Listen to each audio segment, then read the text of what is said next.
Welcome to This Explainer. Today, we're diving into the incredibly fascinating and highly secretive world of dark web marketplaces. We'll also be looking at the cutting-edge digital forensics used to actually dismantle them. Let's just jump right in, shall we? We're going to explore exactly how these massive illicit economies operate completely in the shadows, the tech that shields them, and the ultimate, kind of ironic human flaws that bring the whole thing crashing down.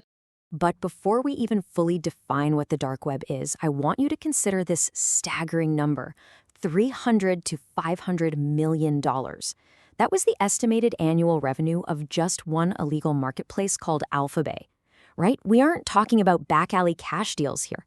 We're talking about a highly sophisticated global economic engine pulling in close to $500 million every single year before it was finally taken down.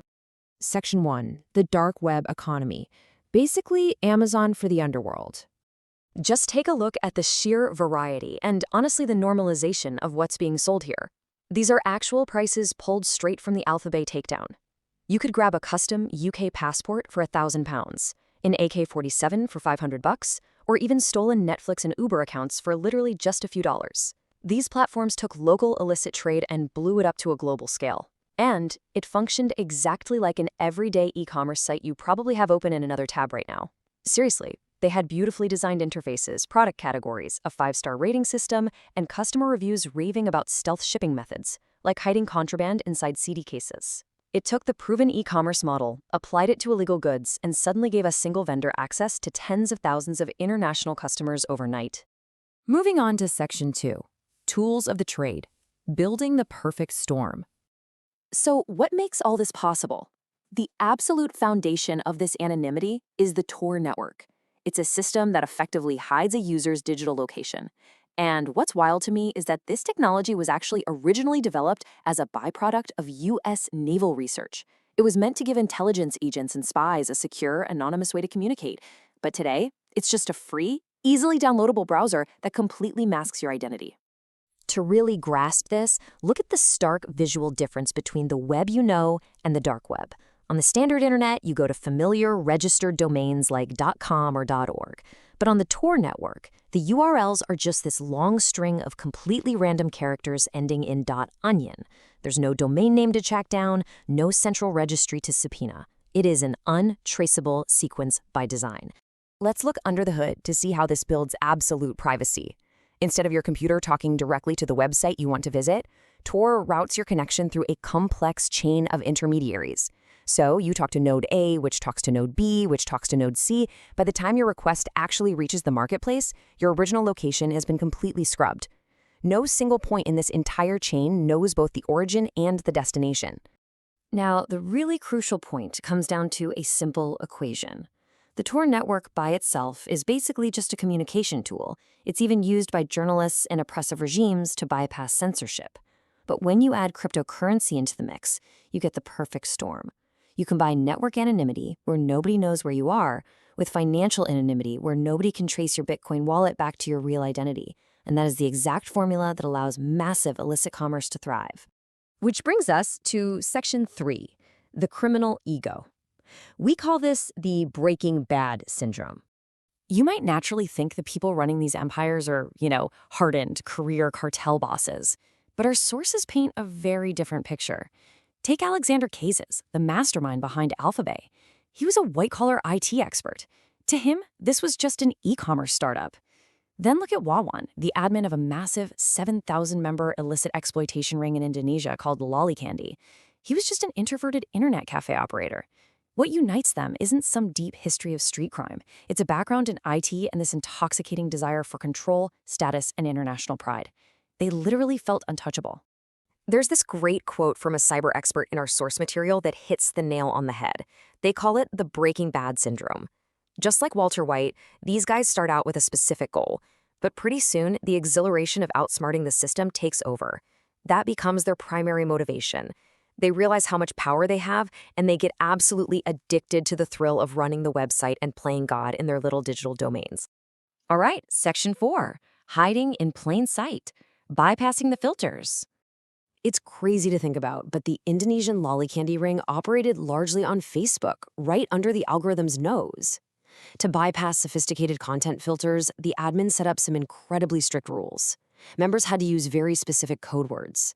They were actually instructed to censor explicit parts of images with emoticons so image recognition software wouldn't flag them. They even manipulated URLs, like intentionally dropping the www, so they wouldn't become clickable blue links that trigger automatic platform scans. It was a highly organized effort to exist safely right out in the open. And of course, when social media platforms eventually catch on and crack down, these groups just adapt. They migrate their tens of thousands of members over to encrypted messaging apps like WhatsApp and Telegram. This creates end-to-end encrypted, point-to-point chat groups. In these environments, the evidence doesn't sit on a central server somewhere. It only lives on local client devices. So if a user deletes an image on their phone, it's essentially destroyed forever.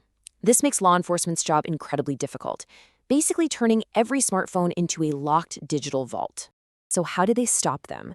Section 5, infiltrating the networks, the takedown. The investigation into that lolly candy ring really highlights just how methodical this process has to be. It started on day 1 with concerned mothers reporting the group. By week 1, undercover cyber patrol officers had successfully infiltrated that massive 7,000-member private group. By week 2, just to maintain their cover, officers had to start using stalling tactics, inventing elaborate excuses for why they couldn't immediately upload illegal content, all just to buy enough time to gather IP data and identify the admins. And within a month, the FBI had to be brought in, simply because the servers and members spanned over 46 different countries. Now, once they actually tracked down the locations, the execution had to be flawless. For the lolly candy takedown, police identified 4 key administrators sitting in 4 different physical locations. Because these groups used dead man switches or panic buttons to instantly wipe their servers, the police had to form 4 distinct strike teams. They executed simultaneous, synchronized arrests at all locations instantly. And the most absolutely crucial step, securing the suspects' open laptops. If an admin manages to just shut the lid of their computer, the hard drive instantly encrypts, turning that laptop into an impenetrable brick. So they literally had to catch them logged in, acting as admins in real time. Which leads us to our final part. Section 6, the digital footprint trap. The ultimate flaw.